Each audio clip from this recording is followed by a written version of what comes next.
so today we're going to talk a little bit about how to do math, how to understand math, and I kind of gave a little bit of my trick away to this group. They're ready for this, but I want to ask a trick question, and I'm saying trick to give you a little heads up on it. If I say, show me 3, and you show me this, you have not shown me 3. I thought that's 3. If I say, show me 4, and you show me this, you have not shown me 4. There's only one of this, and there's only one of that. This is not 3.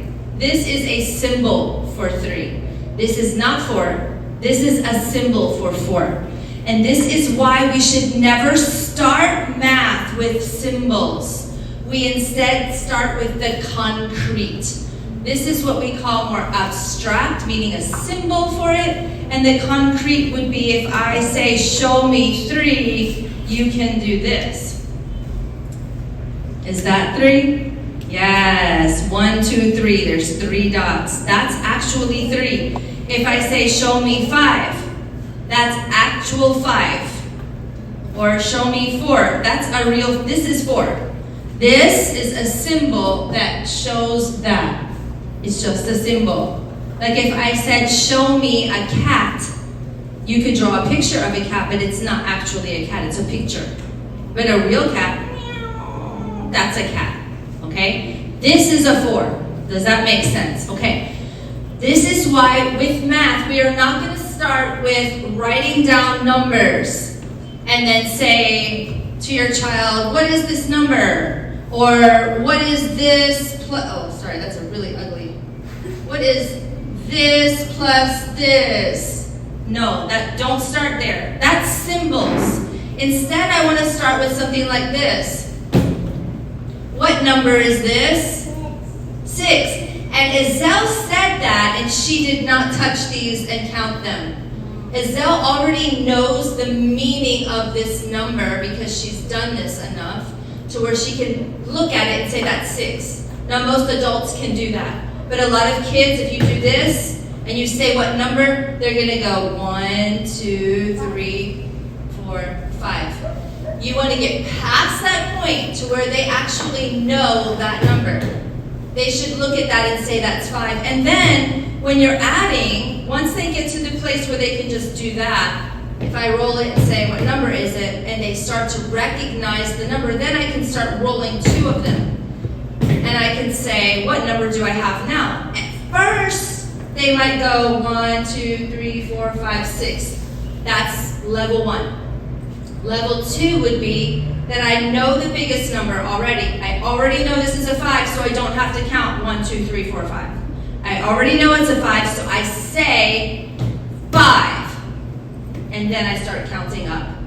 So if this other one is 3, and these 2, I say, what is this? You don't have to go 1, 2, 3, 4, 5, 6, 7, 8. You want to move to the place where you say to your child, what number is bigger?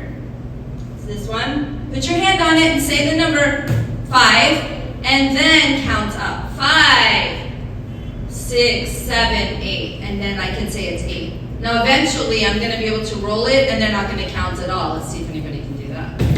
What number is that? Oh, Ava got it just like that. She literally looked at it, and because of her number sense, she doesn't have to count anything that's there. Because she knows this is a 6 and that's a 3, and her brain puts it together because she does this type of math. And I know her mom at home, she does this type of math all the time. So number sense makes sense to her. Whereas some kids her age, they can do this, but they cannot understand how it works. That's baliktad, backwards. It should be this first and then that, and that's how you get good mathematicians. Early on, if you teach this way, your kids look like they're advancing so fast, so fast, so fast, but they're gonna hit a place to where their number sense is not there, and then they'll get frustrated. And when that point hits, that's where that big truck is full of too much and overloads. And that's why you get to high school and everyone hates math. You should not hate math in high school. I love math. To this day, to relax, to just enjoy myself, I sit and play a game called Sudoku or Kakuro, and it's just addition and numbers and stuff. And I love it. It's so relaxing because my concept of numbers has been trained over the years of homeschooling. I was brought up going to public school, so I was taught like this. I had to unlearn and relearn. So let me show you some of the new things we have, and then we're gonna do them and let these guys find their own supplies wherever they are from a distance. So we have this one. It's a bit small, but I also have a larger version. There's a bunch of little fish, and then I'll show you what the other ones look like because we have a larger one. And all we're doing is, for this, there are circles with 1 hole, then there's rectangles with 2 holes, triangles with 3, and squares with 4. The concept here is not only numbers, but also shapes and colors. And all they're doing is playing. They could be a 2-year-old, a 3-year-old, and they are learning not only the numbers, but the shapes and the colors and the concepts of what that number means. In the meantime, you notice that the triangle has 3 sides and 3 angles, or 3 corners. There's 3 there. And then the square, 4 sides, 4 corners, there's 4 there. So they're also learning the concept of geometry as they go. And you can talk about the colors too. So for this one, you can say to the child, okay, well, this side you're just building like that. There's a circle with 1, 2, 3, 4, 5, like that. But for the fish, you can say, I want you to get 3 fish. And then you get 1, like that. You just kind of fish for it, right? 2, like that. So it's very simple, but they're having a good time and they're getting number concept. That's 1 game. Well, that's 2 down. Okay. And of course, these dice, you can use these through higher math as well. You can actually go up to 4 and 5 numbers. If you put 4 or 5 numbers in front of me, I would need to think. This is higher math. Even college students will have to think. So you can use dice going way up into higher math, and you don't need big ones. You could just use little ones, which we have in our library as well. All of that can be used. You can just pile up and say, add all of these. Add 3 numbers. Once they get good at it, add 4 numbers. They get good at it, add 5 numbers, and keep increasing. This is higher math. Okay, then you have games like this one is a very small, just so it's easy to travel with. It's called Trouble, but I think Ava has this one. She has the bigger one. And basically in the middle, there's a die. There's a die, they call it die as one. They push that button and your dice turn, to 2, 3, 4, whatever, and then you have to go that many spaces. It sounds like it's just a game, but you're learning one-to-one correspondence. Very important math skill. This one does not seem like it's math, but very much so it's geometry. So you get this little card, has the picture on it, and then all these puzzle pieces have pieces of different faces, like part of the tongue going that way, or tongue going out, or no tongue at all, and you have to put it together to look like this. That is spatial reasoning, all mathematical skill. This is math, okay? So forget trying to take a page and finish a page for the day. That's not math. This is why I have a son in engineering school who comes home for Christmas for break and asks, is anybody doing their math? Can I do it with you? He loves it because this is the math that we did with him growing up. Things like, I have this one as I Spy. We'll do that together as a group. These ones, this is called Blink. It's a card game, and each one of them has little symbols on it. So it'll have 1 symbol, 2 symbols, 3 symbols. There's several games you can play with this. You can either match the color, match the number, or match the shape. So you could just put down the cards and all the browns go here, all the reds go there, whatever. Or all the 1s go here, all the 2s. Yeah, I think there's a fire. Or all the stars or something like that. You could also use this for +1, -1, +2, -2. So for example, I could put a 1 star down and I could say we're going to do +1.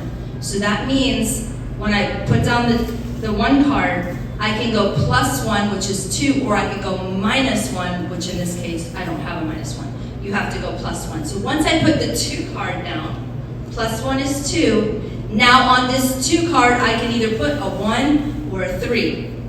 Here's my 1. Okay, so I can do it that way.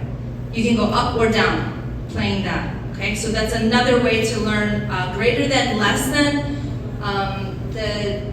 how numbers, how you subtract, all of that, and it's with shapes, not with symbols. So that's that one. Of course, colors and shapes are also part of math, very important. These blocks, I recommend everybody has these blocks. These blocks are amazing for every level of math, even as high as, now I pulled out grade 2 here, but you could go any level. This is, each one of these are 10, so this would be 3, 6, 9, this is 10 all the way across. This is 10 tens. If I have 10 tens, how many blocks do I have? There's 10 tens. How many blocks do I have? 100. So this is a 100 block. So if I'm going to do something like 45, plus 55, if I use these, I can show what 45 plus 55 is. And of course, I use that because 100 is the answer. But if you get several of these, you can do it into the hundreds. You could add 300 plus, 250, something like that. These are great for seeing what your math means. So what we would do a lot of times is, instead of just doing the whole page, don't do the whole page. Pick out 4 or 5 problems that are different and do them with the blocks. It's better to do less on the page and more of this to make sure they understand. Then if you hit a place where they don't really understand that, then do a few more of that type of problem. But don't waste your time trying to finish a page. There is no point in finishing a page if your child understands it and they're ready to move on. So that's why I usually use the page as a resource for doing this, for acting it out, showing it, and then if we want to finish the page, some days we do. Once they get to high school, sometimes I have them finish the whole page, but not every time. It's not a religious thing that every page has to be done. I have a ton of other math games here. I'm not going to get into them because our time is short, and I just wanted to do that really quick. Any of you distance learners, if you have questions, please reach out. We want to make sure you have a good start. If you start well, it will help you to finish well. You're not in a hurry. Pace yourself and do it well. Okay? God bless.